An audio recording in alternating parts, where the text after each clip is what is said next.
Assalamualaikum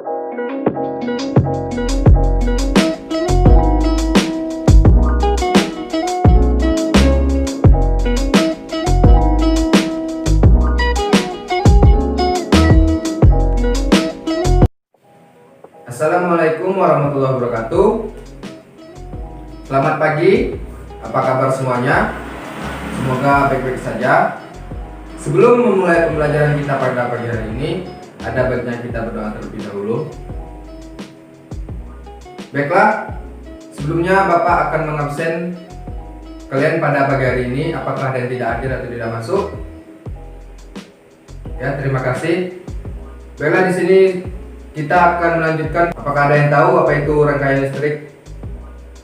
Baiklah, rangkaian listrik itu terbagi menjadi 4. Yang pertama itu arus listrik. Arus listrik itu adalah aliran muatan listrik. Muatan listrik tersebut mengalir dari kutub positif ke kutub negatif. Arah arus listrik sama dengan arah gerak muatan positif. Arus listrik dapat mengalir pada sebuah rangkaian listrik tertutup. Ujung-ujung rangkaian dalam keadaan tertutup. Dan yang kedua, ada kuat arus listrik. Kuat arus listrik atau arus listrik diartikan sebagai aliran muatan listrik melewati suatu konduktor dalam rentang waktu tertentu. Dalam sebuah pengantar, muatan yang mengalir disebut dengan elektron-elektron yang geraknya bebas. Aliran arus listrik di suatu penghantar nyaris sama dengan aliran kalor pada sebuah benda, yang mana kalor tersebut bergerak dari sebuah benda yang suhunya lebih tinggi pada benda yang suhunya lebih rendah. Baiklah, bisa kita lihat gambar di samping ini, gambar tentang kuat arus listrik. Rumus dari kuat arus listrik itu adalah arus listrik yang mengalir di suatu kawat tersebut diartikan sebagai jumlah total muatan yang melalui persatuan waktu pada suatu titik. Oleh itu arus listrik bisa dirumuskan dengan I sama dengan Q per T. Untuk rumus kuat arus listrik bisa kita lihat di samping. Baiklah, kita sambung. Yang ketiga itu beda potensial listrik. Beda potensial atau bisa disebut dengan tegangan listrik adalah perbedaan jumlah elektron yang berada pada suatu arus listrik. Perbedaan jumlah elektron ini dapat disebabkan karena adanya penumpukan elektron pada satu sisi sumber arus listrik, dan di sisi lain jumlah elektronnya lebih sedikit. Dua benda yang mempunyai benda potensial dapat menyebabkan terjadinya arus listrik dengan syarat kedua benda tersebut dihubungkan oleh suatu pengantar. Benda yang muatan listrik positifnya lebih banyak maka dikatakan mempunyai potensial lebih tinggi, sedangkan benda yang muatan listrik negatifnya lebih banyak dikatakan benda tersebut mempunyai potensial lebih rendah. Di sini bisa kita lihat gambar dari beda potensial listrik. Ada gambar A dan gambar B. Gambar A itu memiliki muatan positif lebih banyak atau mempunyai potensial lebih tinggi daripada benda B. Dengan demikian, arus listrik yang terjadi akan berasal dari benda A menuju ke benda B. Adanya arus listrik ini sebagai usaha penyeimbangan potensial antar A dan B, sehingga arus listrik seolah-olah berupa arus muatan positif. Rumus dari beda potensial listrik itu adalah V sama dengan W per Q. Bisa kita lihat di samping.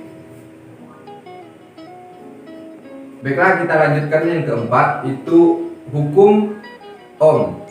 Hukum Ohm adalah penyataan yang menyebutkan arus listrik I yang mengalir pada suatu kawat konduktor sebanding dengan beda potensial P yang diberikan pada ujung-ujungnya. Artinya, semakin besar beda potensial, maka semakin besar arus yang mengalir. Sebaiknya jika beda potensial yang diberikan diperkecil, semakin kecil pula arus yang mengalir. Rumus dari hukum Ohm itu adalah I sama dengan P per R. Bisa kita lihat di samping.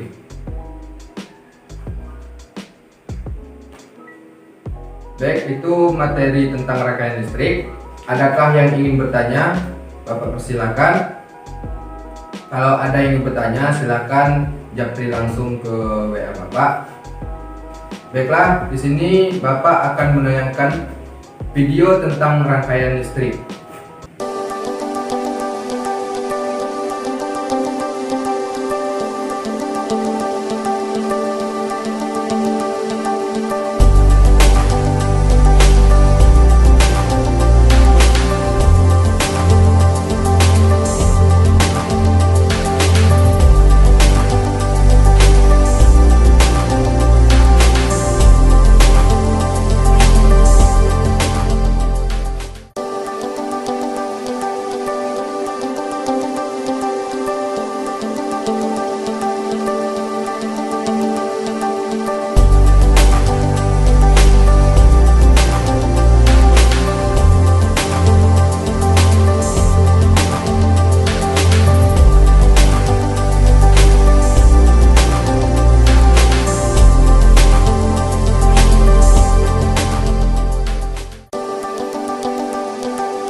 Baik, di sini Bapak ingin memberitahukan selama pembelajaran daring tetap jaga kesehatan, stay di rumah, jangan keluar kalau tidak ada yang penting, selalu cuci tangan, selalu pakai hand sanitizer, dan tetap semangat selama pembelajaran daring.